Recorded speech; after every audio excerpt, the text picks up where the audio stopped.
विद्यार्थियों, स्वर संधि के उपभेद हम पढ़ रहे हैं। उसमें पहले दीर्घ संधि पर हमने बात की थी। आज हम गुण संधि पर बात करेंगे।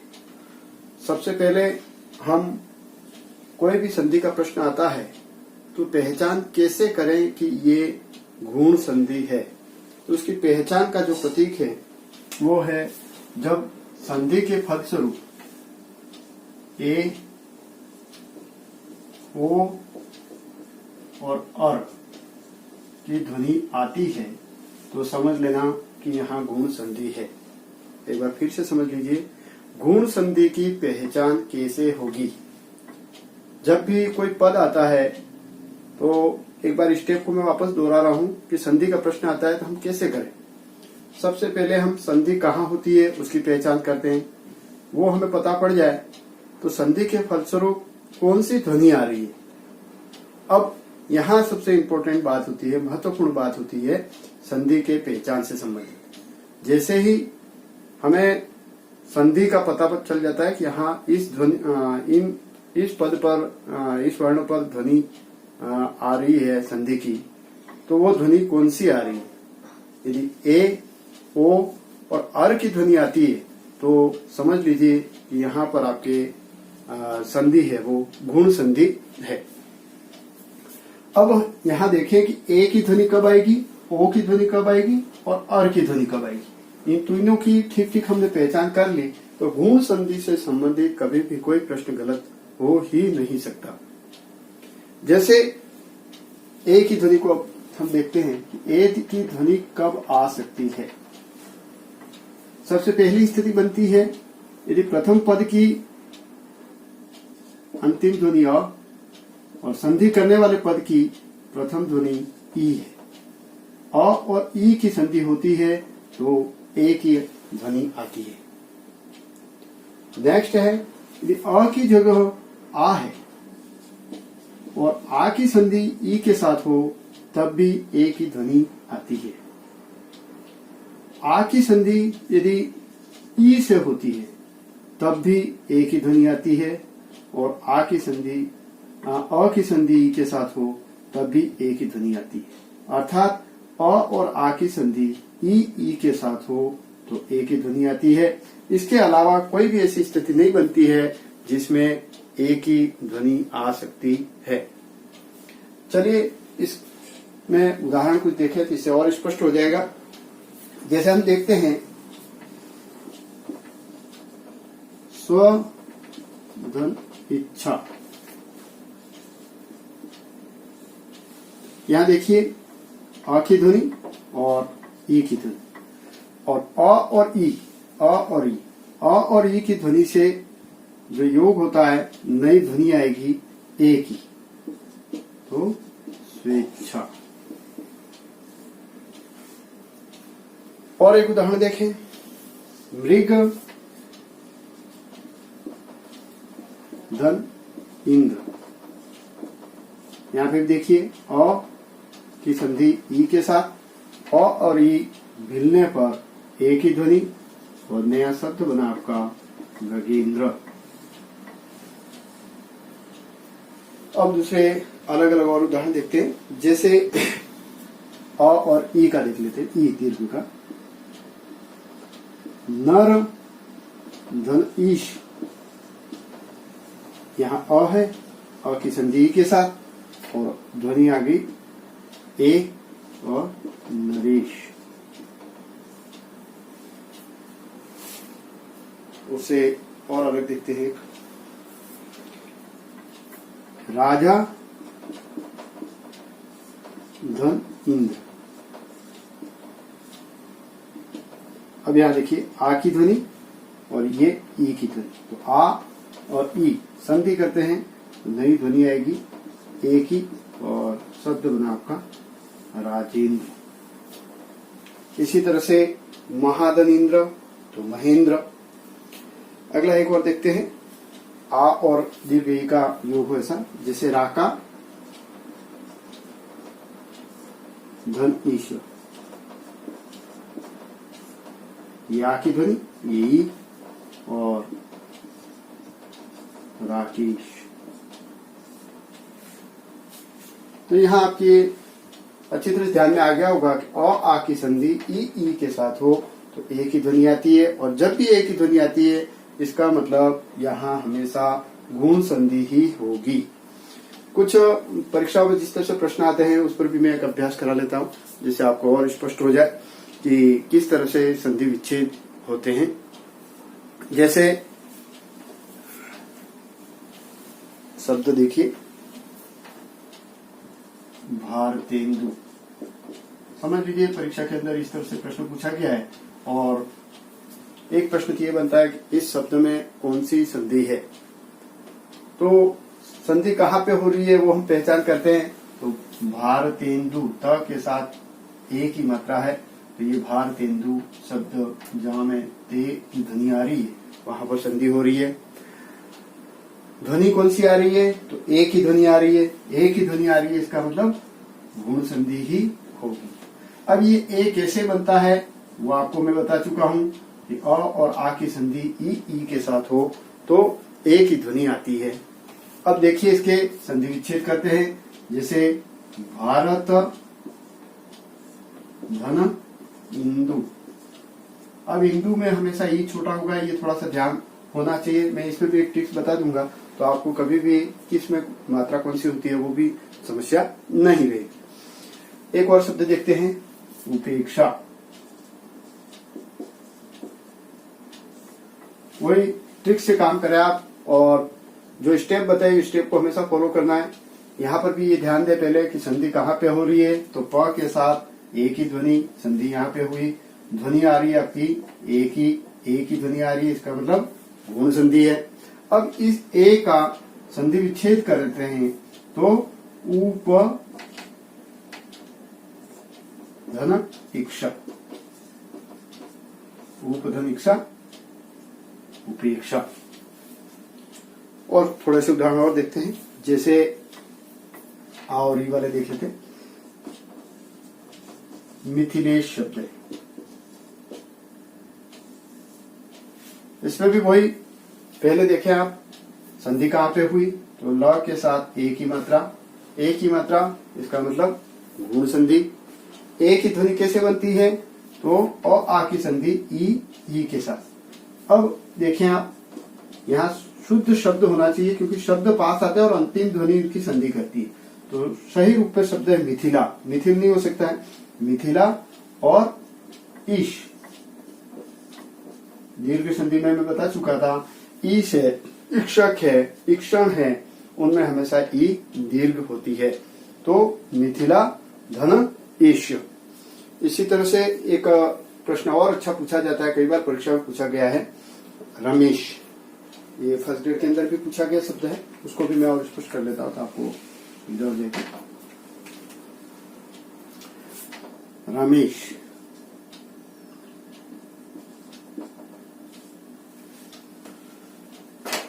संधि हो रही है म पे एक ही मात्रा,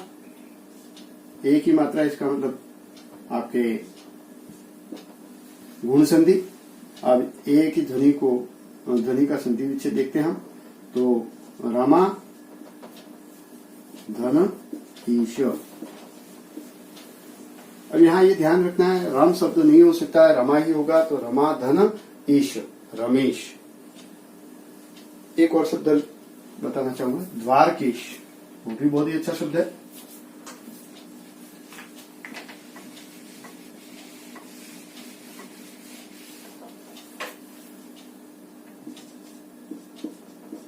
द्वारकेश, इसको देखिए, क के साथ एक ही मात्रा, संधि फलस्वरूप आवाज आ रही एक ही, और संधि विच्छेद करें इसका तो हम जानते हैं द्वारका धन ईश, आ और ई। तो यहाँ अ आ और ई की संधि से संबंधित आपको सभी उदाहरण मैंने बताए, इससे स्पष्ट हो चुका है कि ए की ध्वनि अ आ के साथ ई की संधि होने से ही होती है, और ए की ध्वनि आती है, इसका मतलब हमेशा गुण संधि होगी। गुण संधि में हमने ए से बनने वाले उदाहरण देखे थे। अब हम ओ पे बात करते हैं। ओ की ध्वनि कब आती है, इस पर हम देखते हैं। तो जब भी अ की संधि ऊ के साथ हो, मतलब संधि करने वाले दोनों पदों में प्रथम पद में अंतिम ध्वनि अ और मेल करने वाले पद की प्रथम ध्वनि ऊ, तो अ और ऊ की संधि आती है, अ और ऊ की संधि होती है तो ओ की ध्वनि आती है। दूसरी स्थिति देखते हैं, अ की जगह यदि आ है और आ की संधि ऊ के साथ हो तब भी ओ की आवाज आती है, ओ की ध्वनि होती है। अगली स्थिति, ऊ की जगह ऊ है, अब आ की संधि ऊ के साथ हो तब भी ओ की आवाज आती है और अ की संधि ऊ के साथ हो तब भी ओ की ध्वनि होती है। इसका मतलब अ आ की संधि ऊ के साथ हो तब ओ की ध्वनि आती है। इसके अलावा कोई भी परिस्थिति ऐसी नहीं होती है जिसमें ओ की ध्वनि आती है। ये हमेशा आप ध्यान रखेंगे, कोई त्रुटि होगी नहीं कभी भी। और पहले मैं बता चुका हूं, गुण संधि की पहचान है ए, ओ और अर की ध्वनि। संधि के फलस्वरूप जब भी ए, ओ और अर की ध्वनि आए तो गुण संधि होती है। ए की स्थिति में बता चुका हूं कि अ आ की संधि ई के साथ है तो ए की ध्वनि आएगी। ओ के लिए स्थिति आपके सामने है कि अ आ की संधि ऊ के साथ हो तो ओ की ध्वनि आएगी। इसके आधार पर और कुछ उदाहरण हम देखेंगे तो आपको और स्पष्ट हो जाएगा। जैसे पर धन उपकार, आइए देखते हैं। पहले पद की अंतिम ध्वनि अ और मेल करने वाले पद की ध्वनि उ। पर धन उपकार, अ और उ, तो अ और उ मिलकर कौन सी ध्वनि बनाएंगे, ओ की। तो नया जो शब्द बनेगा वो बनेगा परोपकार। आगे अगला और उदाहरण देखें। सूर्य धन उदय, और अंतिम ध्वनि ऊ प्रथम ध्वनि मेल करने वाले शब्द की, और अ और ऊ मिलकर बनाएंगे सूर्योदय।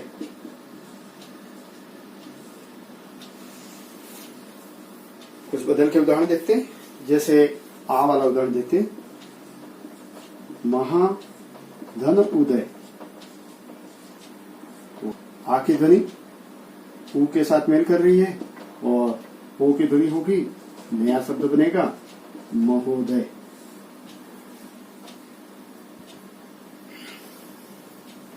आइए ऊ बड़ा हो ऐसा उदाहरण देखते हैं। जैसे गंगा धन उर्मी, उर्मी लहर जो होती है या रश्मि किरण, उसके लिए काम में लाया जाता है। यहाँ आ की ध्वनि ऊ के साथ संधि कर रही है और ओ की ध्वनि होगी तो गंगोर मी।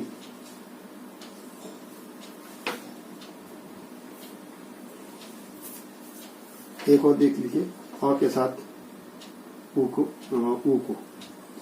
नव धन उड़ा, अ की संधि ऊ के साथ नया शब्द बना नवोढ़ा। नवोढ़ा मतलब नव विवाहिता शब्द के लिए काम में लाया जाता है, जिसने नव वस्त्र ओढ़ रखा है, नवोढ़ा, नवधन उड़ा। आइए इसमें परीक्षा में जो प्रश्न पूछे जाते हैं उस तरीके पर बात करें। ये तो आपने ओ कैसे बनता है ये देखा आपने। परीक्षा की दृष्टि से जैसे प्रश्न पूछा जाता है वो दो तरह से पूछा जाता है, या तो इसमें कौन सी संधि है ये पूछा जाता है, या फिर संधि विच्छेद के बारे में पूछा जाता है। यदि संधि कौन सी है तो इसके लिए मैंने एक शॉर्ट ये ट्रिक बता रखा है कि ए, ओ, अर की ध्वनि आई, इसका मतलब ओ की ध्वनि आ रही है तो ओ की ध्वनि होते ही गुण संधि होगी। संधि विच्छेद का प्रश्न आता है तो उससे संबंधित और एक अभ्यास करते हैं, और वो कैसे करेंगे। जैसे शब्द है महोत्सव, समझ लीजिए परीक्षा के अंदर इस तरह से प्रश्न पूछा गया है, महोत्सव, महोत्सव का संधि विच्छेद और संधि कौन सी है बताइए।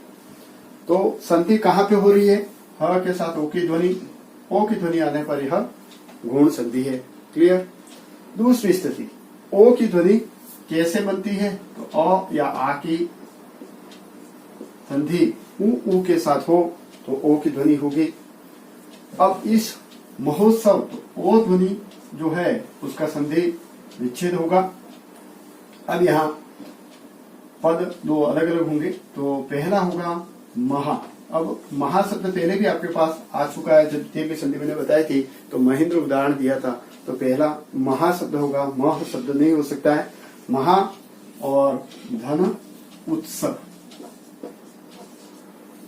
महाधन उत्सव, आ और उ मिलके ओ की ध्वनि बनाते हैं और शब्द बनता है महोत्सव, और महोत्सव का संधि विच्छेद महाधन उत्सव।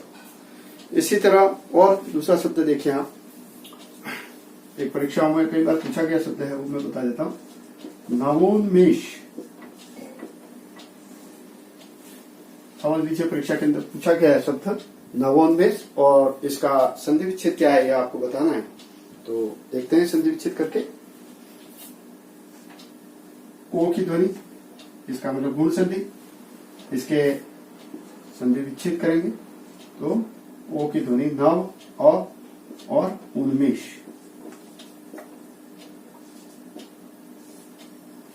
नव धन उन्मेष, नवोन्मेष। एक और देखिए, अन्योक्ति।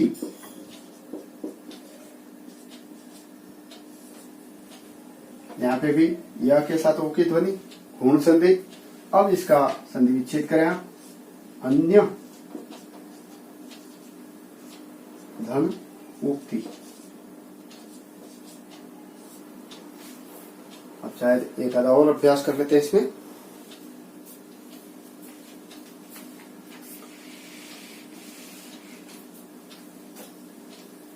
अतिशयोक्ति। ये शब्द परीक्षा की दृष्टि से इम्पोर्टेंट इसलिए होता है कि जो शब्द शुद्धि में भी पूछा जाता है। सामान्यतः हम लिखने में भी आधा श कर लेते हैं। अतिशयोक्ति, अतिशयोक्ति शब्द नहीं होके वास्तव में ये शब्द है अतिशयोक्ति।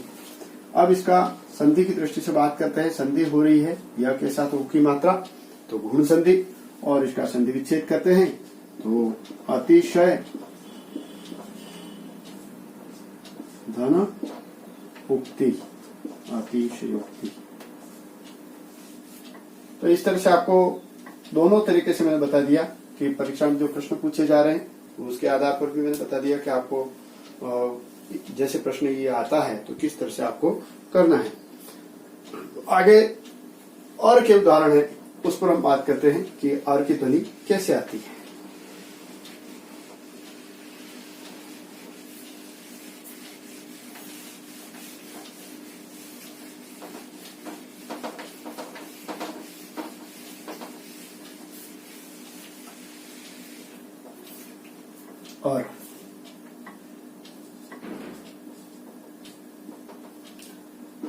और की ध्वनि की जो स्थिति बनती है वो पहले समझ लीजिए।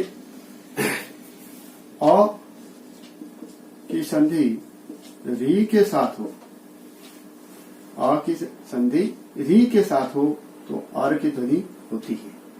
अ की जगह यदि आ है और आ की संधि री के साथ होती है तब भी और की ध्वनि आती है। अर्थात अ आ की संधि री के साथ हो तो और की ध्वनि आएगी और की ध्वनि आती है। इसका मतलब यहाँ हमेशा गुण संधि होती है। आइए इस पर कुछ उदाहरण देखते हैं। जैसे देव धन ऋषि, आ की संधि री के साथ है तो नया शब्द बनेगा आपका देवर्षि। और में र हमेशा हलंत होता है और र हलंत है मतलब रेफ होता है, और रेफ है वो हमेशा ऊपर लिखा जाता है। ये हमेशा आप ध्यान रखें कि रेफ हमेशा ही ऊपर लिखा जाएगा, ये ध्यान रखें तो ये त्रुटि भी कभी नहीं होगी। देव धन ऋषि। कुछ और शब्द देखें, ब्रह्म सप्तर्षि देखें, सप्त धन ऋषि, इसको देखिए अ और री तो शी।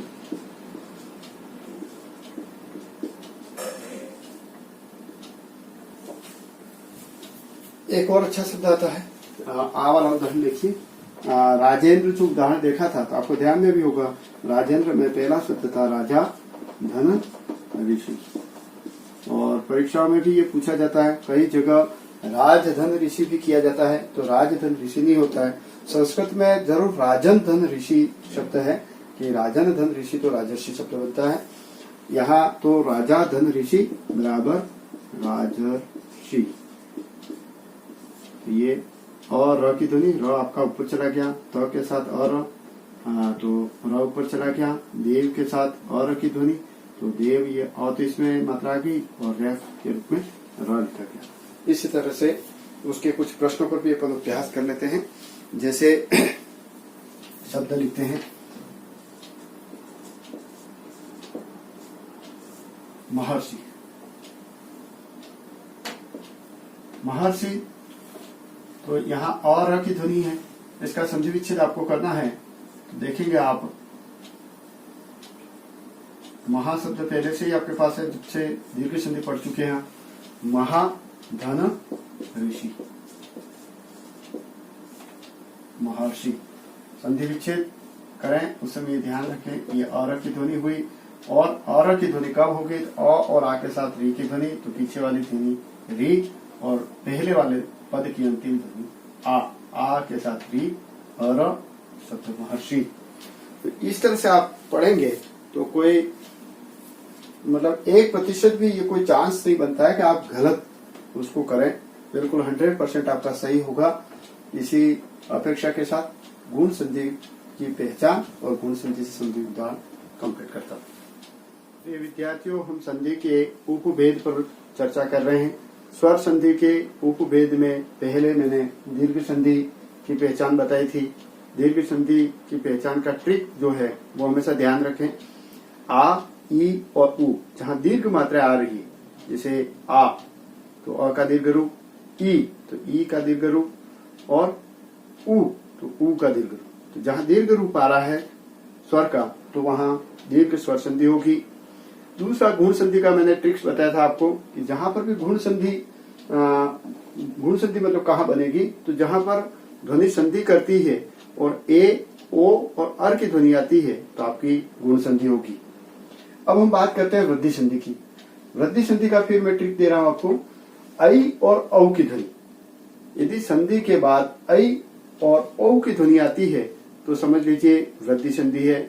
उससे भी और उसको सरल करना चाहे तो गुण संधि से कंपेयर करते हुए, तुलना करते हुए आप देखें तो और सरल हो जाएगा। जैसे गुण संधि में ए आता है तो ए से मात्रा में वृद्धि हुई। ए में एक मात्रा होती है, ऐ की जब भी आप व्यवहारिक रूप से मात्रा लिखेंगे तो 2 मात्रा आएगी। तो ए है तो गुण संधि, ऐ है तो वृद्धि संधि, ओ है तो गुण संधि और औ है तो वृद्धि संधि। और अर का यहाँ कोई रूप होता नहीं है, इसलिए ऐ और औ 2 ही रूप है। तो ए और ओ का मात्रा में वृद्धि होना, ऐ और औ बनना, वो वृद्धि संधि है। तो गुण संधि से कंपेयर करते हुए पढ़ेंगे तो आसानी से आपको समझ में आ जाएगा कि ऐ और औ है, इसका मतलब मात्रा में वृद्धि हुई, और मात्रा में वृद्धि हुई तो वो वृद्धि संधि है। अब बात करते हैं ऐ की मात्रा कैसे आएगी या ऐ की ध्वनि कैसे बनती है। तो जब भी प्रथम पद है उसमें अ, उसकी अंतिम ध्वनि अ, और मिलने वाले पद की प्रथम ध्वनि ए, ये स्थिति है तो अ की संधि ए के साथ होती है तो ऐ की ध्वनि आती है। यदि अ की जगह आ हो गया और आ की संधि ए के साथ हो तब भी ऐ की ध्वनि आती है। एक और स्थिति देखते हैं, ए की जगह ऐ हो जाए तो अ की संधि ऐ के साथ हो तब भी ऐ की ध्वनि आएगी, और आ की संधि ऐ के साथ हो तब भी ऐ की ध्वनि आएगी। अर्थात अ आ की संधि ए ऐ के साथ हो तो ऐ की ध्वनि आती है। इसके अलावा कोई ऐसी परिस्थिति नहीं बनती है जिसमें ऐ की ध्वनि आती है। अब हम इसको उदाहरण के द्वारा और स्पष्ट करते हैं। जैसे उदाहरण देखें आप, शुभ धन एशी, आ की ध्वनि ए के साथ संधि करते हैं तो नई ध्वनि बनती है शुभेशी।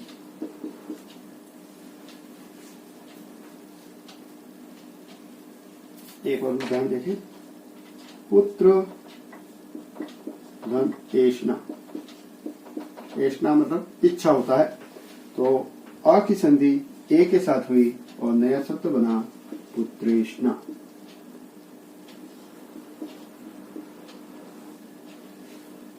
और उदाहरण देखिए जिसमें थोड़ा सा परिवर्तन आ जाए, जैसे ए की मात्रा वाला, सदा, ये आ की ध्वनि, सदा धन एक, तो नया शब्द बना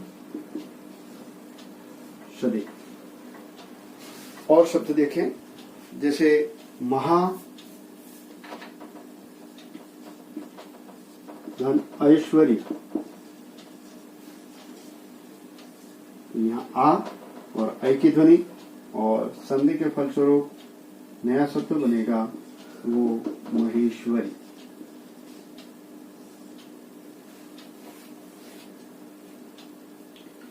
अब महेश्वरी है तो यहाँ महा की जगह यदि ज्ञान कर दिया, ज्ञान धन ऐश्वर्य, तो ज्ञानेश्वरी। इस तरह से अलग अलग और शब्द भी बनते हैं। शुभेशी है तो शुभ धनेशी, तो यहाँ हित धनेशी तो हितेशी। इस तरह से नया शब्द बनता है।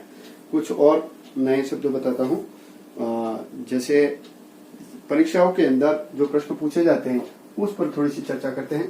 परीक्षाओं के अंदर आपके पास शब्द आएगा और शब्द का संधि विच्छेद आपको करना है। तो संधि विच्छेद करना है, जैसे प्रश्न आ गया एक एक, 4 विकल्प दिए हुए होते हैं, कौन सा सही विकल्प है ऐसा प्रश्न पूछा जाए एक एक का। तो पहले तो हम देखते हैं कि क के ऊपर 2 मात्रा, वही ऐ की मात्रा मतलब, और ऐ की मात्रा है तो यहाँ वृद्धि संधि है। अब ऐ की ध्वनि कैसे बनती है, ये स्थिति हमारे पास है कि अ और आ की संधि ए ऐ के साथ हो तो ऐ की ध्वनि आती है। यहाँ ऐ की जो ध्वनि है उसके 2 टुकड़े करते हैं, खंड करते हैं, तो एक धन एक, अ और एक मिला और ऐ की ध्वनि हुई, नया शब्द बना एक एक। एक और उदाहरण देखें, जैसे स्वैच्छिक शब्द, वही पहली स्टेप जो संधि कहाँ पे हो रही है, तो वह के साथ ऐ की मात्रा, संधि यहाँ पे हो रही है, ध्वनि आ रही है आपकी ऐ की, ऐ का संधि विच्छेद करते हैं तो यहाँ देखेंगे स्व धन ऐच्छिक।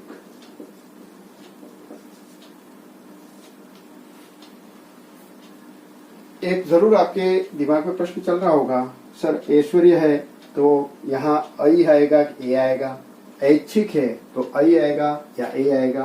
तो इनका थोड़ा सा मैं आपको संकेत बता देता हूँ। वैसे आगे अपन जब भी प्रत्यय की बात करेंगे तो उस समय मैं और समझा दूंगा। ऐश्वर्य में मूल शब्द होता है ईश्वर, और ईश्वर के साथ यह प्रत्यय जुड़ने पर ऐश्वर्य शब्द बनता है। तो ये ध्यान रखें कि ईश्वर शब्द से ऐश्वर्य बना है। इसी तरह से ऐच्छिक है, उसका मूल शब्द है इच्छा, और इच्छा के साथ एक प्रत्यय जुड़ने से आपका नया शब्द बनता है ऐच्छिक। तो प्रत्यय के जुड़ने से ऐ बनता है, और कैसे बनता है वो जब भी हम चर्चा करेंगे प्रत्यय की उस समय बताऊंगा। अभी अपना इतना ही फोकस होना चाहिए, इतना ध्यान होना चाहिए कि ऐच्छिक है तो ऐ आएगा, ऐश्वर्य है तो ऐ आएगा, ए नहीं आएगा। एक और शब्द बता देता हूं, वसुधैव।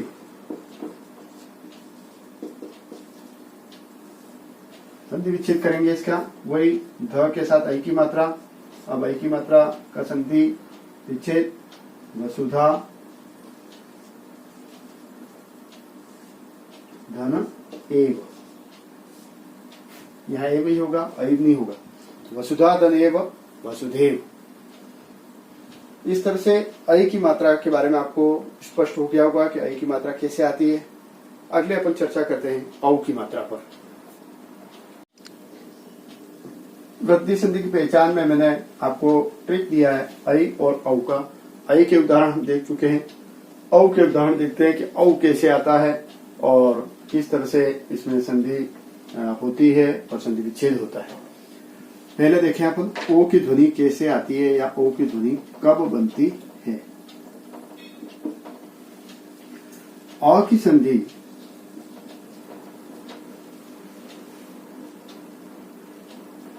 ओ के साथ हो तो औ की ध्वनि आएगी, एक स्थिति। दूसरा देखते हैं, आ की जगह यदि आ है और आ की संधि ओ के साथ होती है तब भी औ की ध्वनि आएगी। नेक्स्ट स्थिति,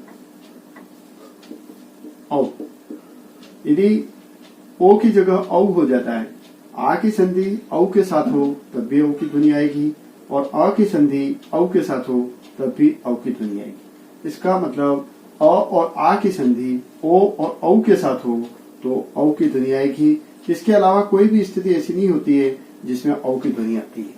तो जब भी संधि का प्रश्न आए तो हमारे ध्यान में आ जाना चाहिए कि ए और आई और औ की ध्वनि आती है तो वहां वृद्धि संधि होती है। अब औ की ध्वनि कब बनेगी, तो आ की संधि ओ औ के साथ हो तो औ की ध्वनि आती है। आइए कुछ उदाहरण के द्वारा और स्पष्ट करते हैं इसको। जैसे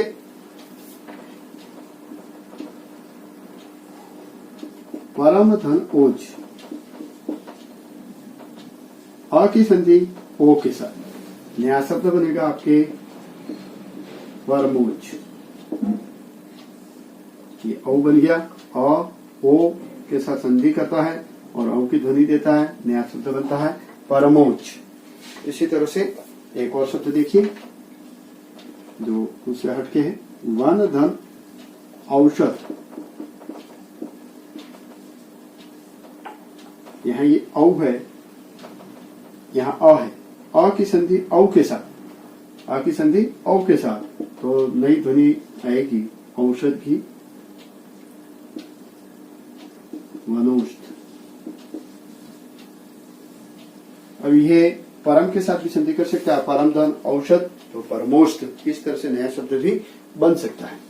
आगे और देखें कुछ अलग उदाहरण, जैसे महाधन ओज, आ की संधि ओ के साथ, आ की संधि ओ के साथ, नया शब्द बना महोज।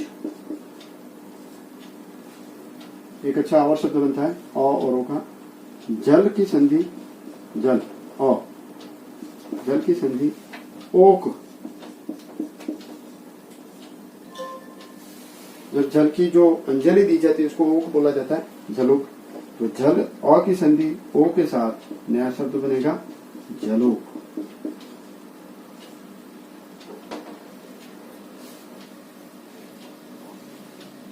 एक और शब्द देखें आ औ का, जैसे महा शब्द आपके पास है पहले से वैसे, और औषध, तो आ और औ,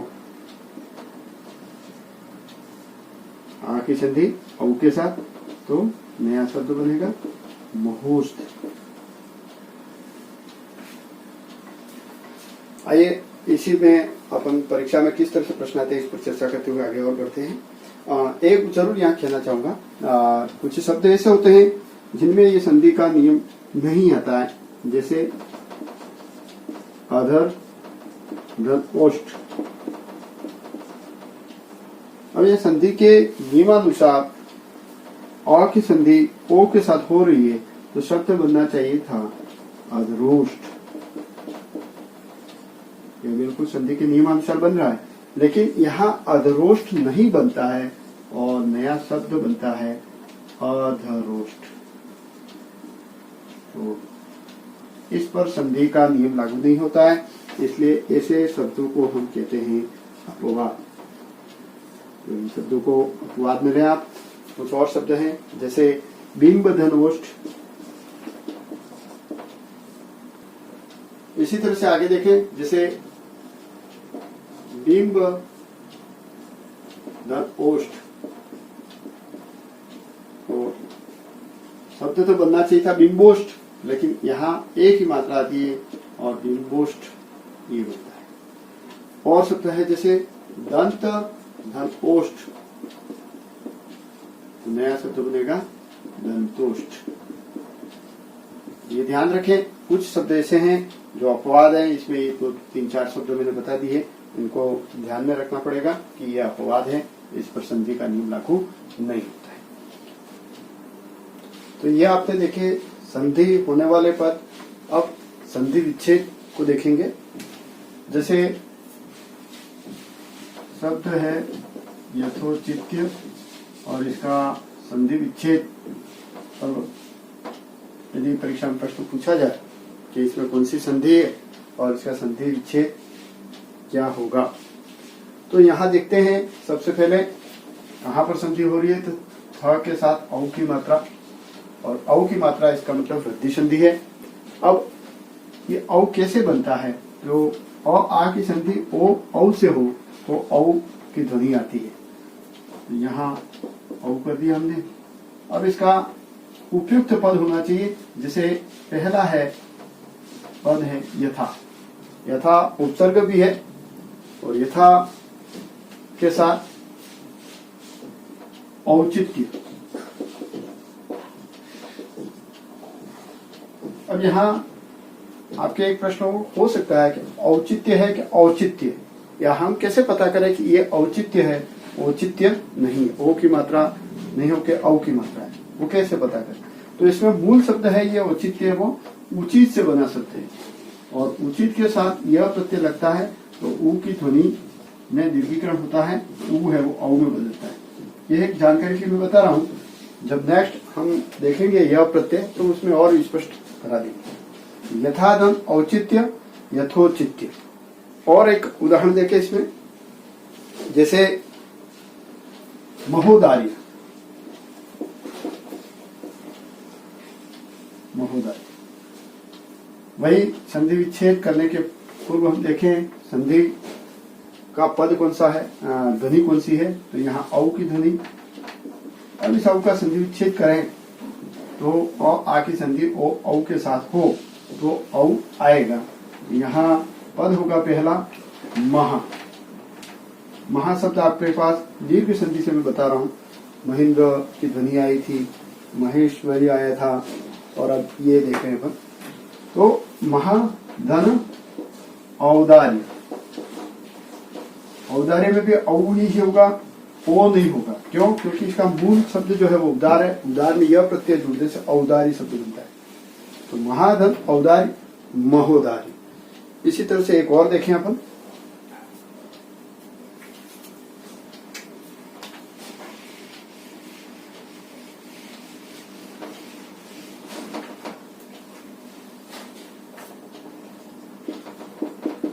महोजस्वी। औ की ध्वनि।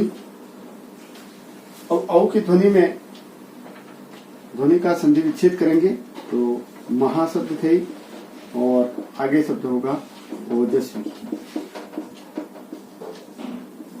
तो आ और ओ की ध्वनि से औ बनता है और महाधन ओजस्वी इसका संधि विच्छेद बनता है। इस तरह से आपने देखा कि दीर्घ, गुण और वृद्धि तीनों संधियों को आपने एक एक करके अलग अलग देखा है, और यदि आप इस तरह से और अभ्यास करेंगे तो निश्चित रूप से एक भी आपका प्रश्न गलत नहीं हो सकता है। बस आवश्यकता आपको एक ही रहेगी, जो आपने पढ़ा है अभी उस आधार पर एक प्रश्न बैंक कम से कम 50-50 प्रश्न बैंक सॉल्व करेंगे तो निश्चित रूप से आपका ये प्रश्न है वो सही होगा, कभी भी गलत नहीं होगा। तो प्रैक्टिस जारी रखें। ये आपको मेरा वीडियो पसंद आया हो तो लाइक करना मत भूलें, और कंटिन्यूस अपडेट के लिए सब्सक्राइब बटन पर क्लिक करके बेल आइकन दबा देना, जिससे आपको मेरा नेक्स्ट वीडियो का नोटिफिकेशन मिल जाए।